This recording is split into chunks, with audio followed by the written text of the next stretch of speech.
welcome the Olympic star and swimming champion, Michael Phelps.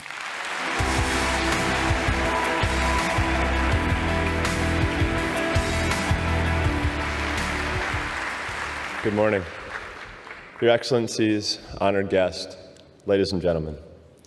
My name is Michael Phelps, and I'm here to share with you that things don't always seem as they appear, nor do they turn out the way that you expect them to.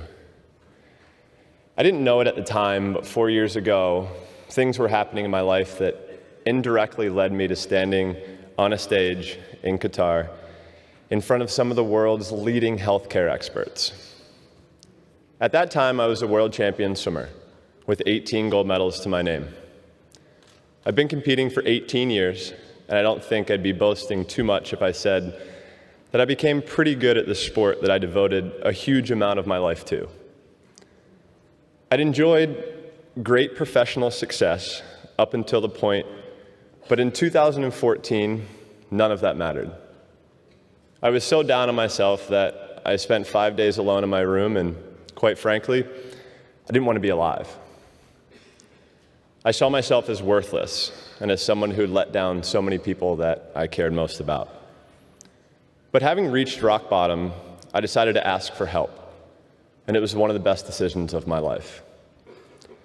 As I started opening up and talking about my mental health challenges, I found strength, not vulnerability. And I realized that it's okay to not be okay. An estimated 1 in 5 people in the world suffer as a result of mental health issues. When depression hits, it can be debilitating, and it can feel like nothing really matters. Sometimes my greatest accomplishment was just getting out of bed. Compare that, winning a gold medal was pretty easy. Some stick their heads in sand. I mostly kept mine underwater. In the pool, I could focus on being a great athlete and pushing myself physically, but I was punishing myself emotionally and masking my anxiety and my depression. As an athlete, I was taught to always be strong and to never show weakness and to push through any obstacle. There was no room for negative emotions, and at times, my depression would overpower me, and I'd just put my head under the water and simply scream. In the end, I was lucky.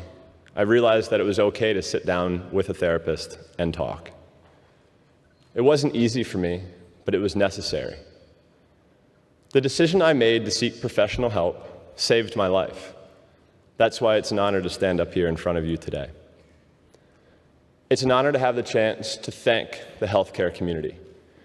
I'm grateful for the chance to play my part in opening up the conversation about anxiety and depression and removing the stigma associated with this area for mental health.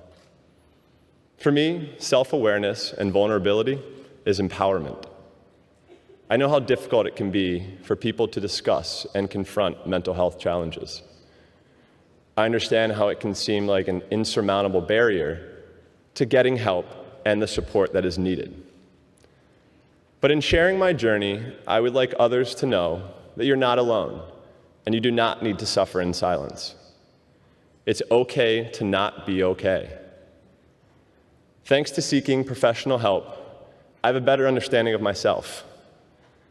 I still have tough days, but I have the tools and the understanding to manage them now.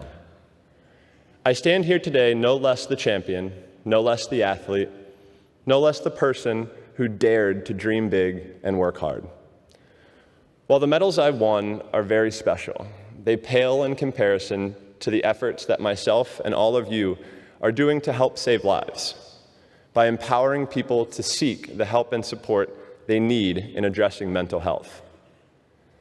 The challenge is before us, but together we can make a difference. Thank you.